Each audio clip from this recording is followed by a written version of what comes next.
Ça va bien?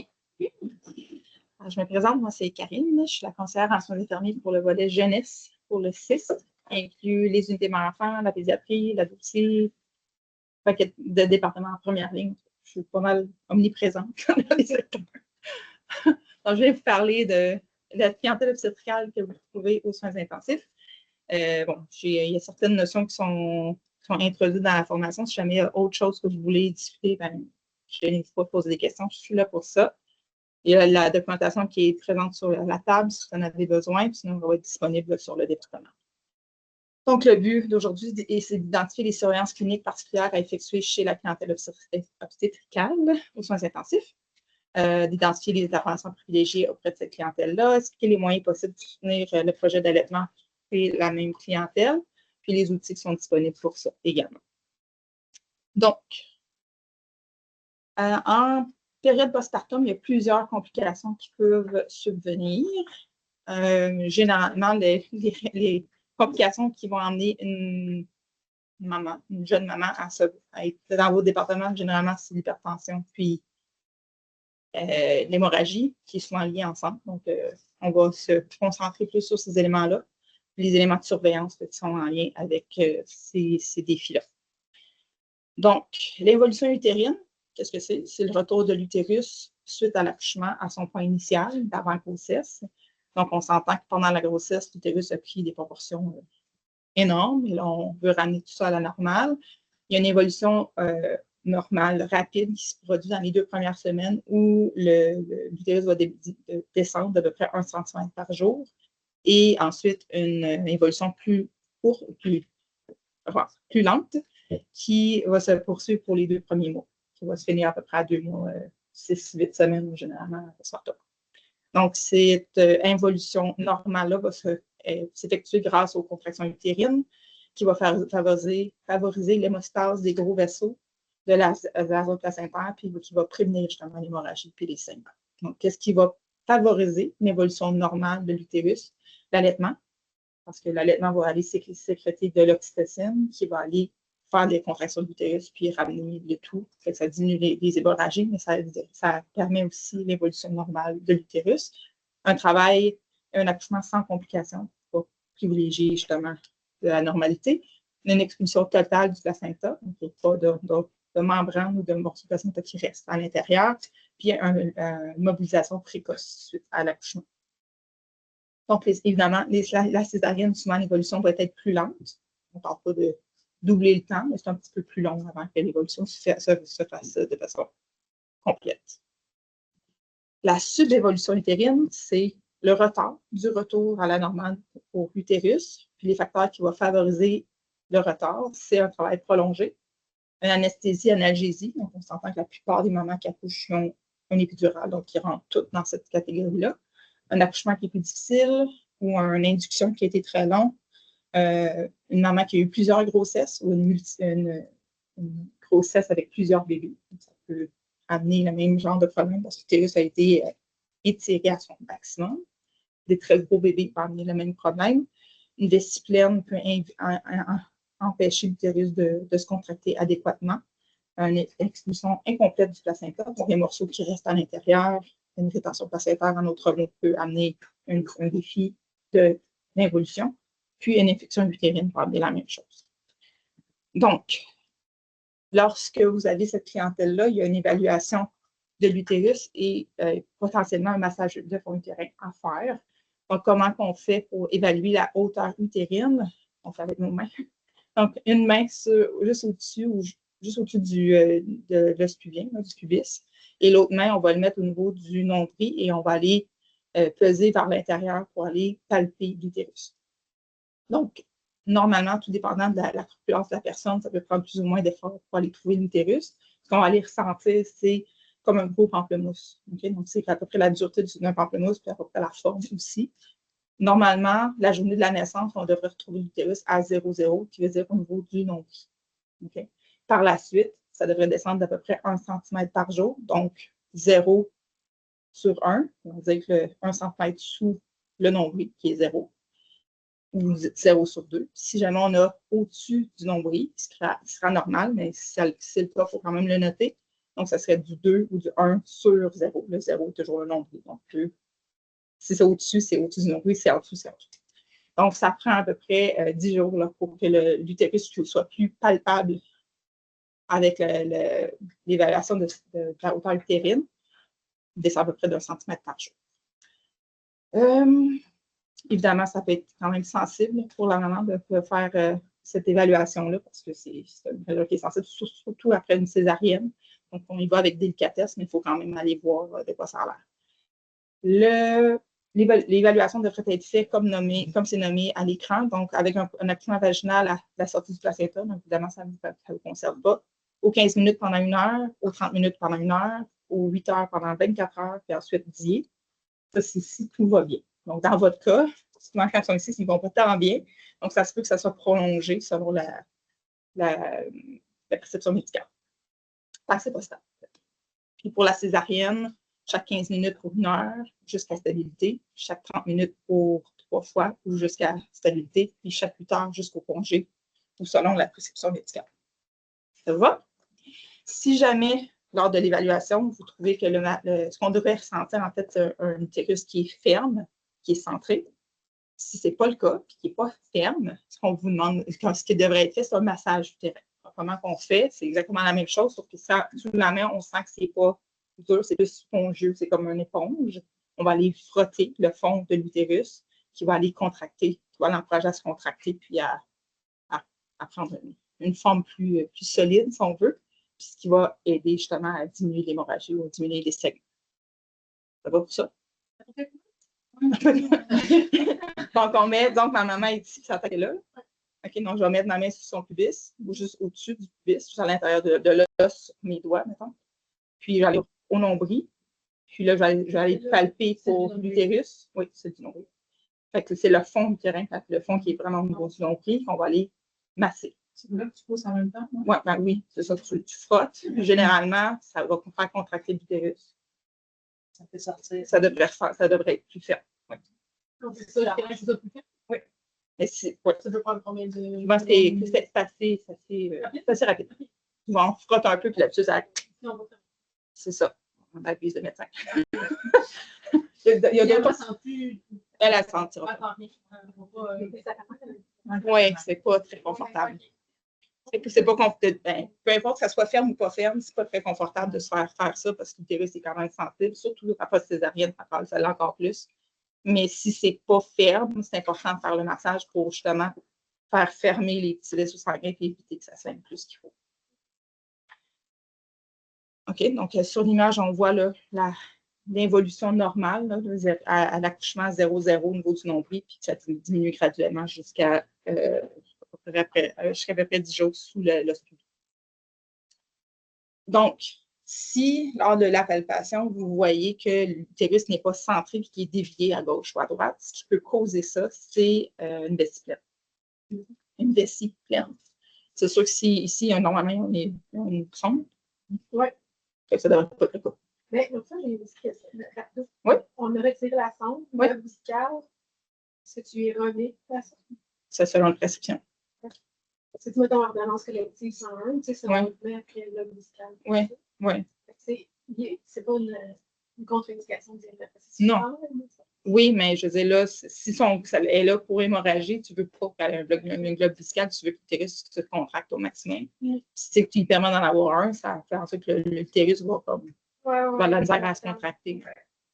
Donc, c'est ça. Si jamais vous avez une maman qui a une discipline, qui n'a pas de son, peu importe, c'est penser de vider la vessie, ça va peut-être permettre justement à l'utérus de se contracter mieux puis d'éviter de saigner. C'est ça. Puis, si jamais la progression se fait, on voit que l'évaluation qu'on est au-dessus du nombril, évidemment, ce n'est pas normal. Ça ne devrait jamais être au-dessus du nombril. Là aussi, c'est signe d'anatomie utérine. On va voir la même chose, le massage, pour essayer de le faire contracter. Mais si ça ne fonctionne pas, il faut aviser et prendre d'autres moyens pour y arriver. Voir s'il n'y a pas d'autres choses. Ça peut être un morceau de placenta, ça peut être un peu n'importe quoi, mais il ne faut pas attendre pour agir. Donc, dans vos notes, ce qu'on devrait voir au niveau des lochies, c'est la quantité que voyez. Si vous le notez comme des traces peu modérées, abondantes, ben, vous avez les quantités. Donc, traces, c'est à peu près 2 cm sur la serviette. Peu, on dit moins de 10 cm à l'heure.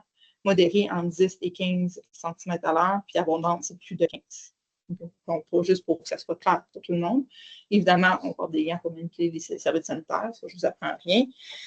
On va observer, puis on va noter la quantité, la coloration, l'odeur, s'il y en a, qui est anormale, parce qu'il y a toujours une odeur, mais je veux dire, si ça sort de l'ordinaire. C'est une présence de caillots, à ce moment-là. Puis on va vérifier les lochs en même temps qu'on vérifie le fond utérin. Ça se fait au même moment, à la même fréquence.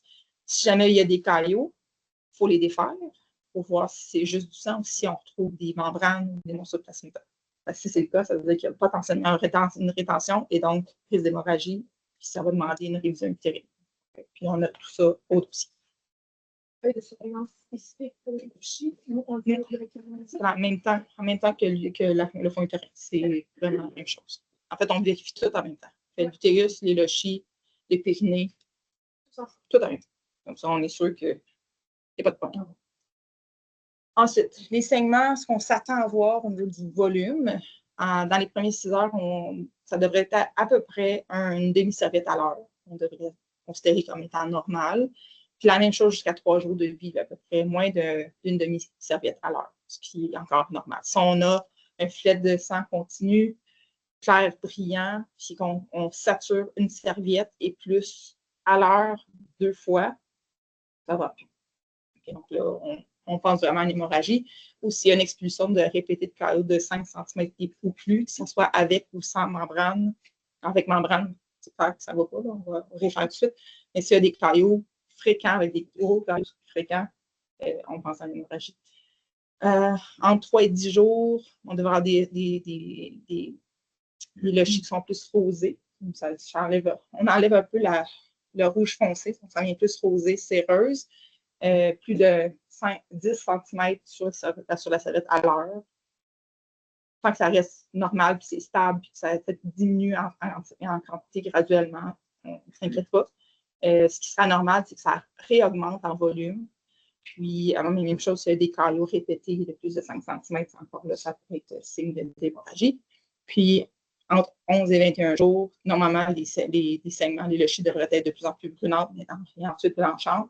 Si on revient à du sanglant, c'est pas normal. Il peut y avoir du plus et moins, là, ça peut avoir des vagues, mais ça devrait graduellement vers le moins. Ça ne devrait pas revenir au plus. Donc, on dit que 5 % des accouchements vont avoir une hémorragie. 5 %, c'est pas quand même beaucoup. Ce qu'on considère comme une hémorragie, c'est un saignement de plus de 500 ml pour un accouchement vaginal. Si vous faites le test, 500 ml, c'est pas tant que ça. Mettez ça sur un piquet, ça ne fait pas une si grosse flaque. D'après moi, il y a plus que 5 % des mamans qui peuvent 500 ml et ou plus pendant un accouchement normal. Puis pour une césarienne, on dit plus de 1000 ml. Il y a des hémorragies postpartum immédiates dans les 24 heures qui suivent l'accouchement dû à une atonie utérine. Puis, ils peuvent aussi avoir une tardive qui peut avoir lieu jusqu'à 6 semaines postpartum. Donc, c'est pas, je ne devrais pas dire pas rare, c'est rare, mais ça peut arriver que maman ait eu congé de l'hôpital, qui recommence à saigner, qui réadmise une hémorragie. Il y a une rétention placentaire ou autre chose. Ça va pour ça? Donc, les signes d'hémorragie postpartum, on parle de saignement excessif ou rouge vif, c'est ce que je vous ai dit tantôt. Le fond utérin qui est mou, qui ne se raffermit pas après un massage. Les caillots anormaux, la pelvienne ou mal de dos et ou la fièvre qui peut s'installer. Et tout ça va s'ajouter aux signes hémodynamiques que vous connaissez pour les hémorragies. Okay? Parce que, comme je nommais un peu plus tôt, les éléments physiques vont être précurseurs aux éléments hémodynamiques. Puis souvent, l'hémodynamie va rester stable pendant longtemps. Puis quand ça descend, c'est difficile à récupérer parce que ça fait longtemps qu'il saigne. Donc, il faut être vigilant à voir tous les signes physiques, puis pas se fier juste aux signes hémodynamiques. Ils vont se mettre à faire de la fièvre. OK. Les causes d'hémorragie, bon, on a parlé d'atonus, d'atonie utérine, donc dû à une distendu ou à autre chose. Les tissus, les rétentions de placenta ou des caillots, quoi que ce soit. Les traumatismes, ça peut être, l'hémorragie peut être utérine, mais ça peut être cervicale ou vaginale. Il peut y avoir des petites lésions qui se sont créées pendant l'accouchement qui ont été pas vues, puis là, ça compte à saigner, même si l'utérus fonctionne bien, c'est que ça saigne d'ailleurs. Et la thrombine. Donc, il peut y avoir un problème de coagulation qui persiste, peut-être soit préexistante ou acquise pendant le travail, l'accouchement ou le processus. Donc, ballon d'acry, vous m'avez dit que vous avez comme fait la connaissance avec cette chose. Donc, voilà. Donc, normalement, c'est un outil qu'on utilise en dernier recours une fois qu'on a essayé la médication utérotonique. Ça n'a pas fonctionné. On a fait une révision utérine, s'assurer qu'il n'y avait plus de caillots, pas de morceaux de placenta, quoi que ce soit. On a fait un examen du col du vagin, les trucs qui n'avaient pas de plaie qui saignaient et qu'on n'avait pas vu. Et on a essayé des prostaglandines, ça ne fonctionne pas. Donc, une fois qu'on a fait tout ça, ça serait le ballon d'acry qui serait à essayer. Donc, c'est un gros ballon, comme vous pouvez voir, qu'on insère dans l'utérus et qu'on gonfle, qui va aller comprimer les parois puis arrêter le saignement. Suite à la période de stabilisation, si on veut, avec le ballon, on va avoir une période de dégonflage, soit graduellement ou tout d'un coup, selon la prescription du médecin. Puis, il va y avoir une surveillance de signes vitaux, des lochis à faire.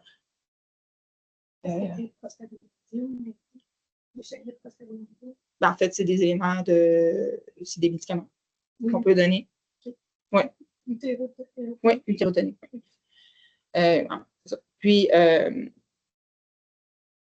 tu m'as fait perdre mon fil. C'est ça. Surveillance de signes vitaux et de lochis. Puis, selon la prescription médicale, c'est ça. Puis, généralement, c'est le médecin qui les gonfle. En mode prescrire. Oui. Une prescription aussi dégonflage selon segment. C'est très varié. On est content de voir qu'on a selon segment. En fait, tant que c'est des segments normaux, tu peux dégonfler. Puis tu dégonfles de combien à la fois? C'est ça. Plus de précision, s'il vous plaît. C'est océanique. Tu fais plus de précision, s'il vous plaît. C'est pas assez clair. Parce que ça pourrait être, normalement, c'est les médecins qui le font. Ça pourrait être vous, avec une prescription qui est très claire. Ouais. Tu ne peux pas passer à côté de quelque chose. Non, mais on a eu que c'était prescrit de dégonfler à temps par an.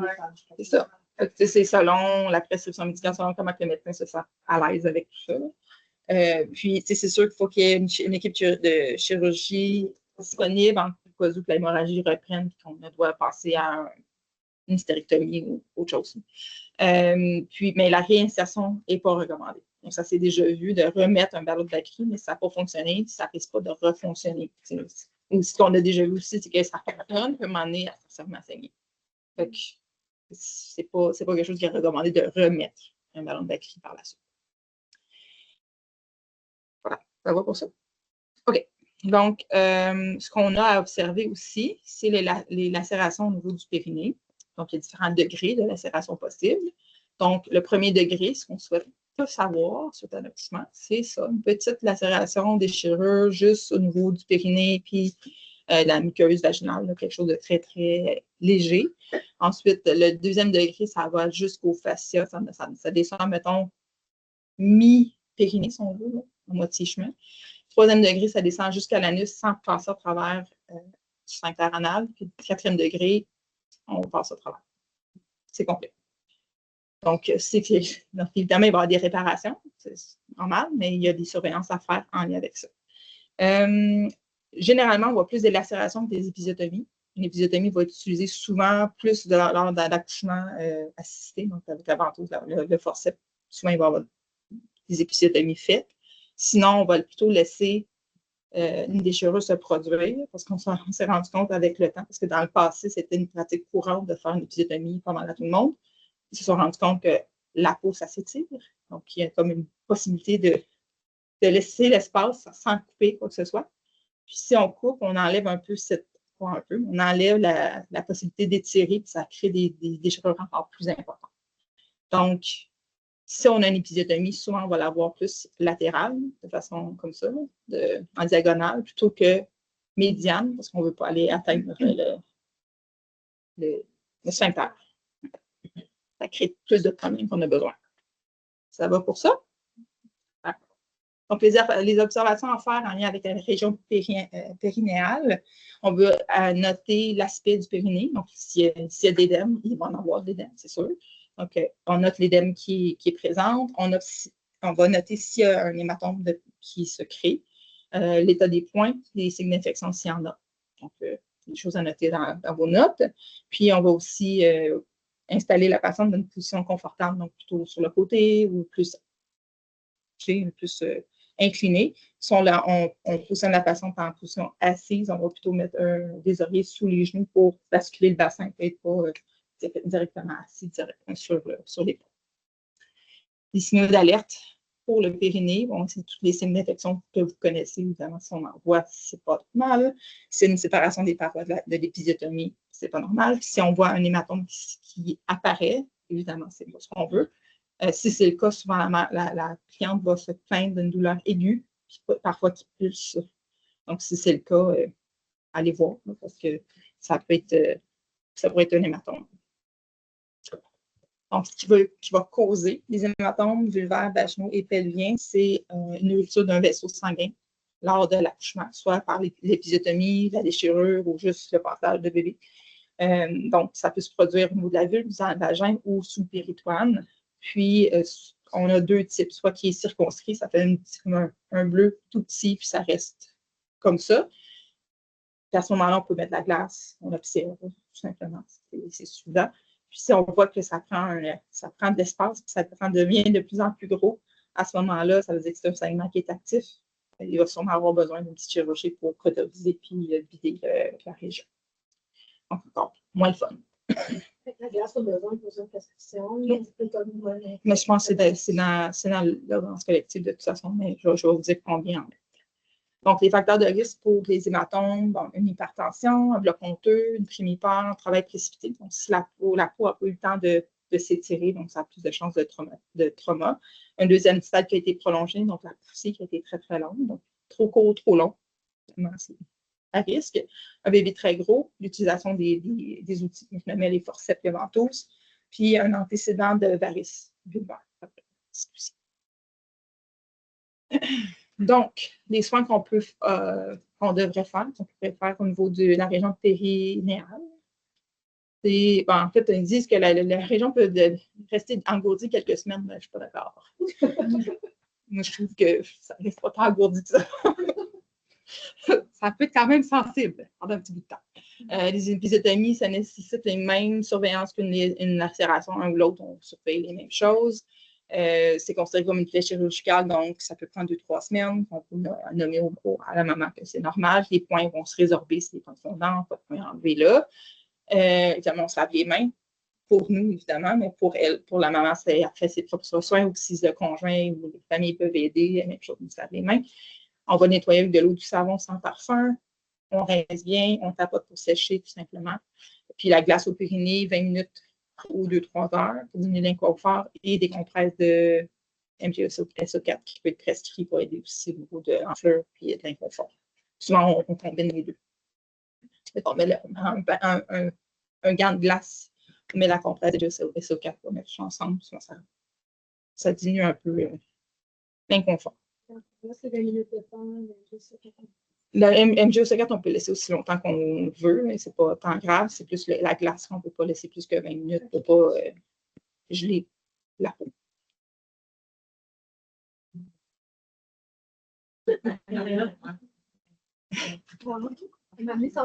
Ben, en fait, souvent, quand on le met, les mamans sont comme ça fait du bien.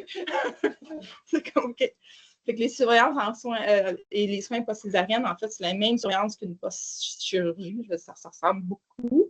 Donc, au niveau signes vitaux, tout ce qui est bloc moteur, épidural, c'est des choses que vous connaissez déjà. Donc, ça ne sort pas de l'ordinaire. Le PQRSTU, je ne sais pas pourquoi il y a un E. Honnêtement, je suis comme pas. Il n'y a pas de rapport de E. Mais sinon, on surveille l'utérus, les lochis. Oui, c'est ça. Dans le cours des indiens, il y a une métier de chapeau, c'est un I qui est ajouté. Ah ouais? Je ne sais pas pourquoi il y a un I.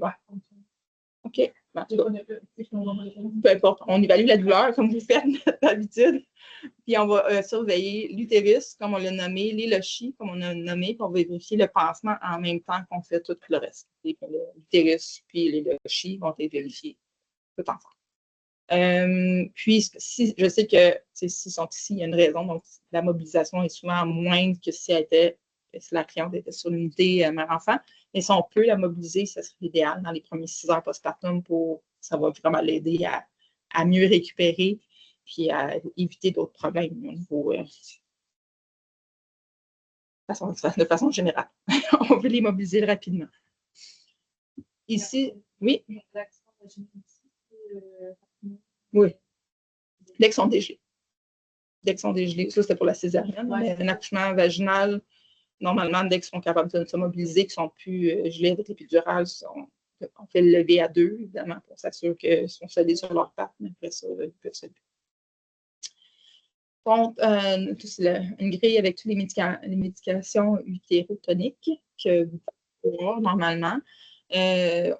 Probablement que vous voyez l'oxytocine puis le cyclocatron plus que les autres, mais c'est tous des médicaments qui pourraient être utilisés. Donc, vous pouvez vous référer à ça au besoin. Ça vous va? Oui. Donc, allaitement maintenant. Donc, est-ce que vous avez des questions ou des situations où vous avez des défis avec l'allaitement? Oui. Oui.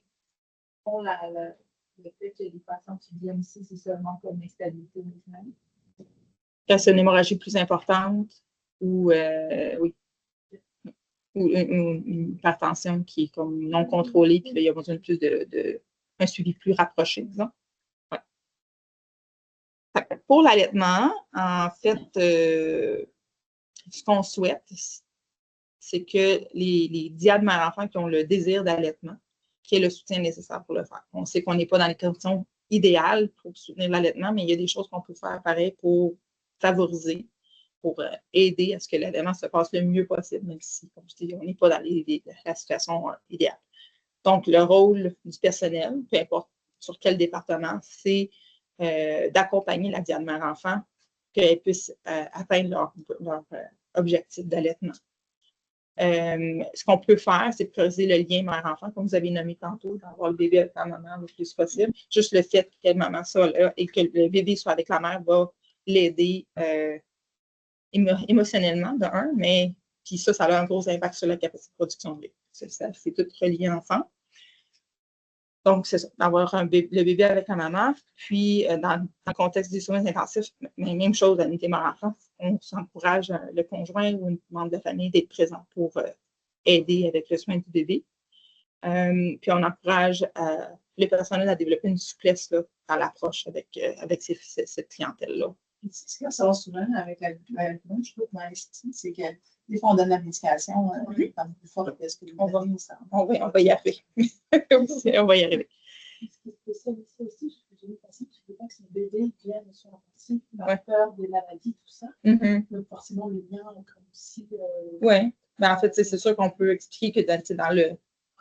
Plus que le bébé est proche de la mère et de la famille, ben, l'environnement, oui, il va avoir un impact, mais pas tant que ça.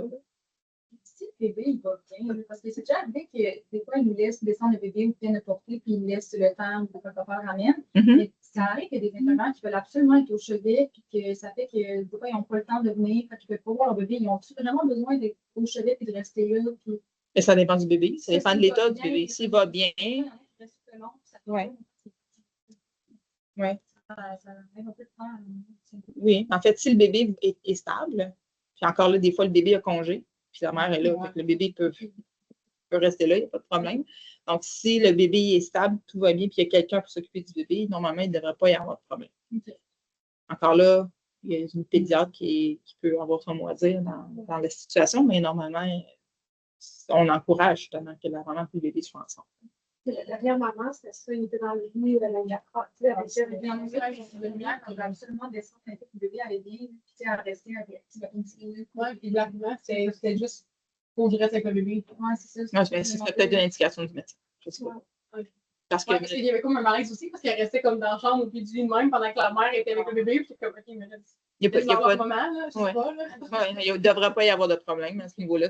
Je vais ramener le sujet, là, parce que je ne serais pas au courant de cet événement-là, mais je vais ramener le sujet. Mais il ne devrait pas y avoir de problème si le bébé va bien. Puis la mère va bien. Si tout le monde est Puis à ce moment-là, je me c'est pose la ça. question, si mettons, il y a vraiment des particularités, devrait-tu faire partie du dossier de la mère ici? Comme ça, nous, on se fait Pour le bébé? Ouais, Pour avoir comme ça, on peut avoir. C'est savoir si le bébé est aux soins intensifs pour une raison ou une autre, puis que le bébé peut venir, mais pas trop longtemps parce qu'il doit être en traitement pour la jaunisse ou il y a, je sais pas, autre chose. Donc, ça peut être pertinent. Ça peut être l'information qui soit transmise. Ouais. Donc, d'après vous, ça serait quoi les conséquences si l'allaitement est interrompu ou non débuté? Parce que dans le cas où l'accouchement vient de se passer, il n'est pas encore en cours pendant l'hospitalisation de la mère. Qu'est-ce qui risque d'arriver? Ouais. Le lien est suivi. Donc, on peut pas ça peut être dépendant psychologique aussi pour la mère. Mais tu sais, la mère, elle va être inquiète pour son bébé. Tant que le bébé n'est pas proche, elle va s'inquiéter. Mais tu sais, ton proche à long terme me dit peut-être c'est capable de ne pas avoir réussi justement à faire. N'importe quelle maman, je vous dirais qu'il y a beaucoup de mamans qui souhaitent allaiter. Je vous dirais, dans les statistiques qu'on recueille, là, il y a à peu près plus de 90% des mamans qui souhaitent allaiter, qui initient l'allaitement à l'hôpital. Il n'y en a pas 90% qui sortent avec un allaitement exclusif. Il y a quelque chose qui se passe dans les premiers 24 heures qui pense que ça ne marche pas ou peu importe. Mais une maman qui ne réussit pas un allaitement qu'elle souhaitait, ça va la suivre. Puis, on ne veut pas qu'ils se rendent malades avec ça, mais on veut les soutenir pour leur donner les outils pour que ça puisse fonctionner. Fait que, c'est de les accompagner avec leur projet pour que ça puisse fonctionner. Puis c'est eux qui ont toujours le gros bout du bâton pour dire je continue ou j'arrête. C'est à eux, ça appartient pas à nous. Mais on peut pas, on ne devrait pas mettre des limites à ce qu'on offre. C'est à eux à mettre les limites. Ça, c'est clair. Oui. Fait que, qu'est-ce qui peut arriver de ça? Okay? Donc, si c'est une montée de lait qui a déjà eu lieu, donc une maman qui a accouché et qui est déjà en montée de lait, mais on peut se ramasser un engorgement assez massif, puis là, c'est à gérer. Si on a une maman qui n'a pas encore eu une montée de lait, mais ça peut retarder la montée de lait, puis rendre la suite plus compliquée. Donc, qu'est-ce qui contribue à l'allaitement? C'est un jeu d'hormones, en grande partie. 2 hormones qui sont prioritaires avec l'allaitement, la prolactine et l'oxytocine. Donc, la prolactine, ce qui va favoriser la production de prolactine, qui gère la production de lait, c'est les allaitements fréquents, à la demande, les allaitements la nuit. Une stimulation la nuit va aller stimuler la prolactine qui est haute la nuit, qui va permettre une meilleure production de lait. Ce qui va inhiber la production, c'est sauter des allaitements, de ne pas allaiter la nuit, puis de la séparation de la mère du bébé. Ça n'aidera pas. Du côté de l'oxytocine, qui va favoriser la production d'oxytocine, l'oxytocine va aller aider à exprimer le lait. Sa job, c'est ça, c'est de transférer le lait au bébé. C'est la stimulation du mamelon par la succion. Donc, la stimulation que maman reçoit au niveau du mamelon produit l'oxytocine. Le contact peau à peau, les mouvements du bébé, quand le bébé est sur elle, qui bouge, qui se promène, ça aide beaucoup. Puis de voir, entendre, sentir ou penser à son bébé, tout ce qui est émotionnel va aider. Ce qui va inhiber l'oxytocine, la peur, l'anxiété, l'intervention médicale, la séparation de mon bébé. Et tout ce qui passe aux soins intensifs risque de ne pas aider avec l'oxytocine. Donc, si on est capable au moins que le bébé soit là, ça va tout réduire ça. Au moins la peur, l'anxiété, l'aspiration un peu, ça va augmenter l'oxytocine function. C'est la mère, ça va aider. Donc, l'oxytocine va renforcer le lien d'attachement mère-bébé, son sentiment de bien-être, de calme, sa relaxation, sa tolérance à la douleur va être meilleure pour la mère autant que le bébé. Puis, les signes vitaux, maman et bébé vont se stabiliser plus facilement ensemble s'ils sont séparés. Ça va? Donc, qu'est-ce qu'on pourrait faire, d'après vous, pour supporter l'allaitement maternel soins intensifs? Qu'est-ce qu'on peut faire? D'en donner. On veut qu'elle en produise naturellement. Si tu en donnes du synthétique, elle ne va pas en produire elle-même. Si moi est bon à long terme. Elle doit avoir son tire-lait, oui, effectivement. Avoir le bébé.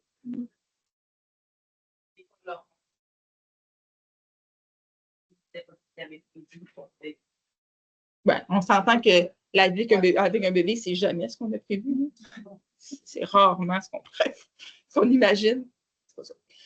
Donc, garder la diade mère-enfant ensemble, c'est le plus gros morceau. Puis faire énormément de peau à peau avec bébé, c'est déjà un gros morceau qu'on peut faire pour aider.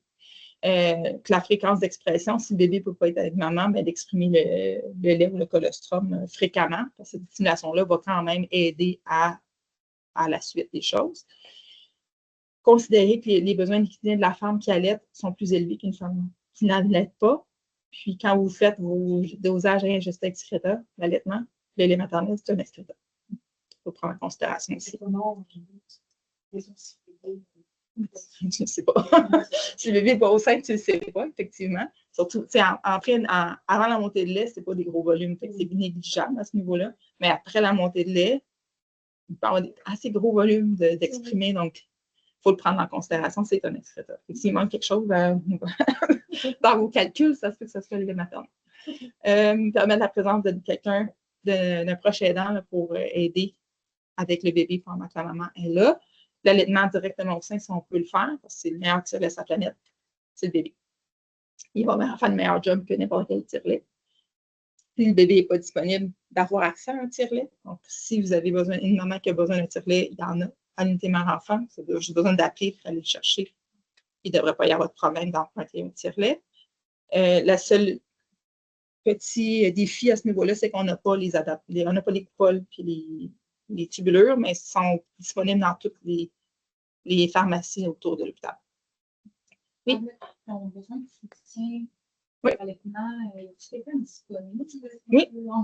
Mais oui, vous pouvez toujours appeler demander si l'infirmière soutien clinique de l'unité mère-enfant peut venir faire un tour ou l'infirmière du département peut venir faire un tour pour soutenir, parce que c'est sûr que c'est pas votre majeur, on va le dire comme ça. Là. Mais oui, vous pouvez toujours demander de l'aide de la part de l'unité mère-enfant. Puis prévoir un endroit pour conserver le lait maternel. Donc, si on exprime du lait, puis si le bébé est en bas, bien, il devrait descendre pour rejoindre le bébé, tout simplement. Si le bébé est en haut, bien, on ait un endroit pour l'entreposer. Donc, tantôt, on avait une question en lien avec les médicaments et l'allaitement. Donc, une chose importante à savoir, c'est qu'il y a très peu de médicaments qui sont contre-indiqués avec la lactation. OK, donc, je ne sais pas le chiffre exact, mais c'est environ une dizaine dans ces eaux-là qui sont vraiment contre-indiquées avec l'allaitement. Puis, savoir qu'il y a une très petite quantité du lait, de dose maternelle qui se retrouve dans le lait, qui est moins de 1% de la dose maternelle qui se retrouve dans le lait. Puis encore là, ça ne veut pas dire qu'il faut être absorbé par le bébé. Il faut que le médicament soit biodisponible pour le bébé. Okay? Donc, le bébé naissant, il est immature, on le sait. Tous les systèmes sont immatures, donc ne sont pas nécessairement capables d'absorber la médication qu'il y a dans son système digestif qui va être transférée, qui serait normalement transférée dans son système. Ça se peut que ça passe juste tout droit. Donc, ça prend en considération aussi. Il y a beaucoup d'éléments qui sont pris en considération dans l'analyse pour savoir quel médicament pourrait ou pas être utilisé. Donc, c'est l'information générale. Je ne vous demande pas d'apprendre ça parce que ça ne donne pas grand-chose pour vous. C'est juste l'information qui est intéressante.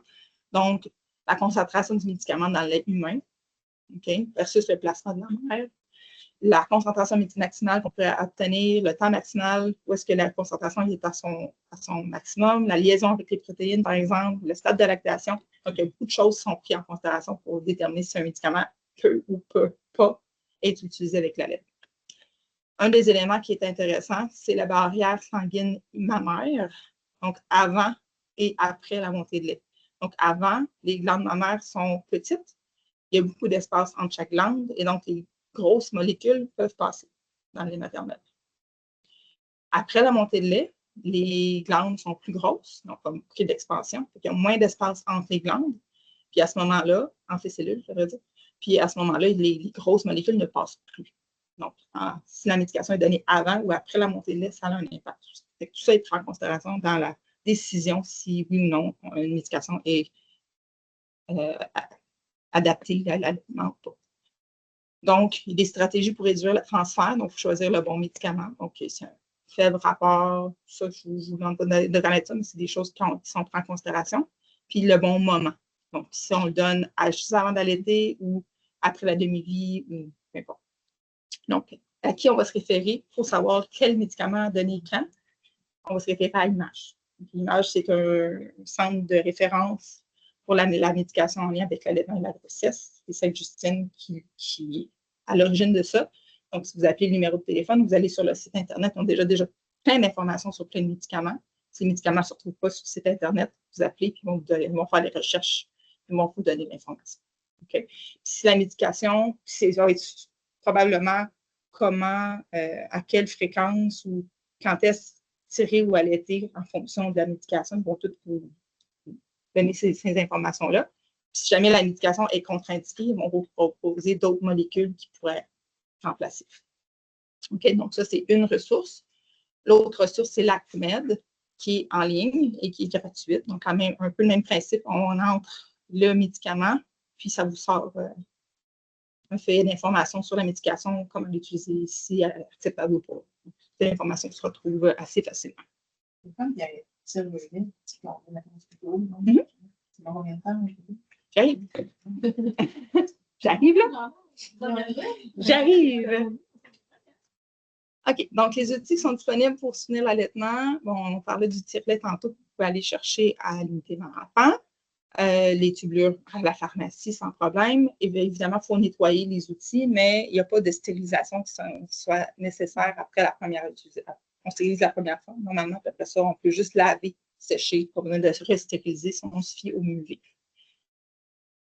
Donc, comme le lait maternel, si c'est utilisé qu'avec du lait maternel, il n'y a pas de risque de contamination parce que c'est un aliment qui est vivant, donc il n'y a pas de problème à ce niveau-là. Ça va pour ça. Ensuite, la conservation. Voilà. Donc, le lait maternel, la température pièce, on parle de 4 heures. Okay? Puis, c'est très conservateur. Ça va être plus que ça, mais on s'entend pour 4 heures, c'est sûr que c'est correct.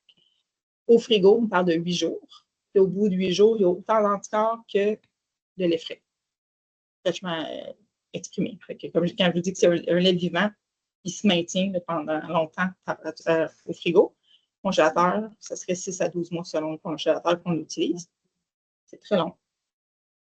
Puis décongelé, si c'est du lait congelé qu'on décongèle. C'est quoi? Le prochain bébé. Oui, il y en a qui regardent très, très longtemps. Après 12 mois, normalement, c'est plus très bon. Mais c'est pas rare des mamans qui vont utiliser leur lait maternel pour les céréales de bébé plus tard, faire des muffins pour leur bébé ou whatever. C'est du lait. Ils peuvent l'utiliser comme ils veulent. Puis une fois décongelé. Ah.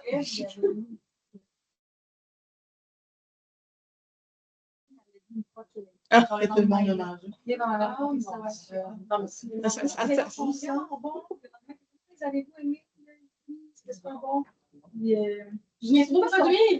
Les tâches à son chum, en tout cas, elle m'a raconté ça. J'ai déjà connu l'histoire d'une collègue infirmière qui a fait du sucre à la crème avec son lait. Mais non, mais. Tu peux regarder le manger? Non, elle a donné à sa belle-mère parce que sa belle-mère n'était pas d'accord qu'elle ait. Oh, shit! Je sais pas. Je vais être comme, oh, OK. Elle a fait du scallion de même au bout. Donc, qu'est-ce qu'on peut utiliser pour conserver? Quel outil? Bon, des sacs, mais si on n'en a pas de sac à l'hôpital, ça pourrait être utilisé si la clientèle, si la famille en a. Si on a des gradufides comme ça qu'on en a à la posie, sans problème. Et contenant d'urine, stérile, il n'y a pas de problème non plus. Puis, avant la montée de lait, souvent, il y a très peu de volume. Fait que tu mets ça là-dedans, tu le perds, parce que ça va sécher sur le bord du contenant. Fait qu'on a des petites seringues 1 millilitre à colostrum. On va aller recueillir les petites gouttes du bord du nablon. Il y a un petit bouchon aussi. Puis c'est une seringue sans espacement, donc on récupère 100% de ce qu'on recueille. Parce que quand une maman travaille fort pour avoir 3 gouttes, puis on peut le donner à bébé là, autrement.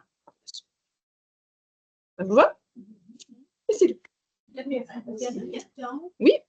Avez-vous une travailleuse sociale dédiée pour votre unité? Non. Okay. On aimerait bien.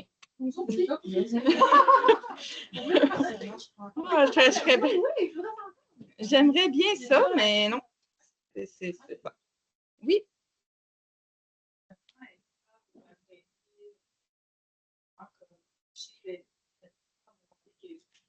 C'est quand même stimulé ou justement extraire.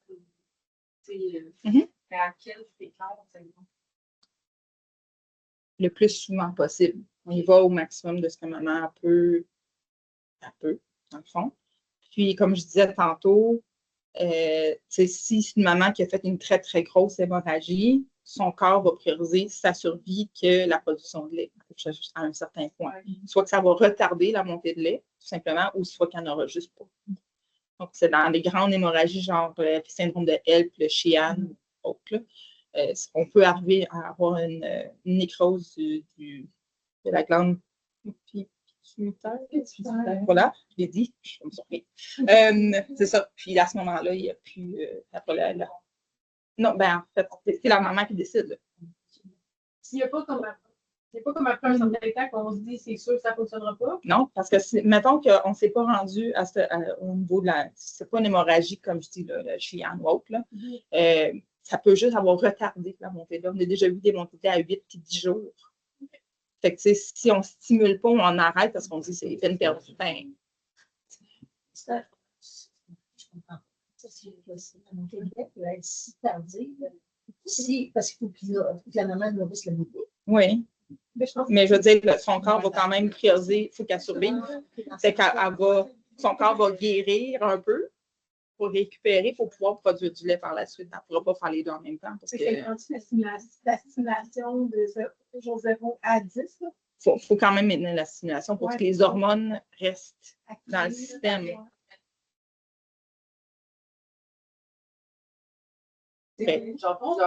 On pourrait, mais même si ça serait juste de mettre bébé en peau à peau, tu aurais une stimulation d'oxytocine, tu aurais de la prolatine. Prolatine, il faudrait qu'il y ait vraiment une stimulation au niveau du mamelon, mais minimum, on essaie de faire du maximum qu'on peut faire. On ne va pas imposer une mise au sein. C'est imposer une. Mais en même temps, Faudrait-tu? C'est bon, ça faudrait voir si c'est quoi. Le propofol, probablement sûr, c'est contre-indiqué. Pas mal sûr. Je dis ça de même, mais je pense que pourrais-tu quand même essayer justement de continuer la stimulation sans que ce soit le bébé qui boive le lait, qu'il y ait une production, qu'on ne va pas juste jeter. Oui. C'est quelqu'un qui va faire la plus à l'été. Oui, on pourrait. Encore là, ça c'est la famille qui va décider qu'on va faire avec ça, mais si tout le monde est d'accord. Mais ou même si elle n'a pas de médicament, elle peut donner son consentement, mais elle a soit un médicament qu'on n'a pas le choix de donner, mais qui ne peut pas. Oui. Quand même dire, continue à faire ça, c'est juste pas la bouche de ton bébé, on va le jeter. Oui, on pourrait faire ça, puis une fois qu'elle a plus la médication, on se tirera pour elle donner le bébé ou on pourrait la remettre au sein. Ben, au moins, la production est protégée. Parce que c'est très triste pour la maman qui n'a pas eu un accouchement tel qu'elle voulait. Là. Puis là, elle arrive avec l'allaitement qui ne fonctionne pas parce qu'il y a des étapes qu'on n'a pas pu faire, qu'on n'a pas fait, tout simplement. D'avoir cette sensibilité-là, c'est vraiment génial. Puis d'en parler avec la famille, avec elle, voir ce qu'elle veut faire. Après ça, ça va? Bonne journée à vous.